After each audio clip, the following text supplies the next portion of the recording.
বন্ধুরা একটা এই তিনজনকে নিয়ে একটা গল্প করি।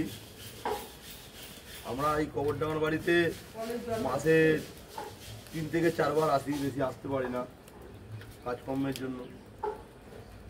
তা আমরা যখনই আসি, এরা আশেপাশে যেখানেই থাকুন সারাদিন, আমরা আসলে পরে এরা ঠিক আমাদের বাড়ির এই সামনের দিকটা চলে আসে, যে না এই বাড়িতে লোক এসছে, মানে এখান থেকে আমরা কিছু খাবার দাবার পাবো, 2 বেলা 3 বেলা যাই হোক।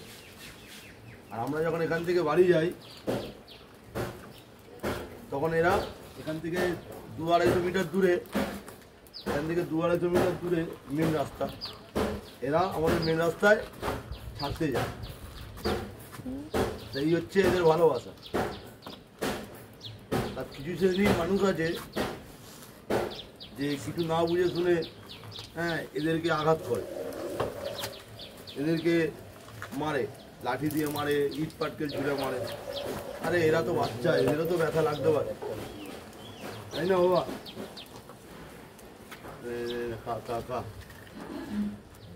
তো তাদেরকে বলছি এখনো সময় আছে, নিজেদের এই পাপ থেকে দূরে রাখুন। এটা আপনারা কিন্তু খুব পাপ করছেন। উপরে ভগবান সব দেখছে, ঠিক আছে? সেই হিসাবটা কিন্তু কর্মের হবে। তো এই পাপ কাজ করার আগে 10 বার ভাবনা চিন্তা করবেন যে উপরে ভগবান কিন্তু সব দেখছে, সেই হিসাবটা কিন্তু কর্মের হবে, টাকা পয়সার না।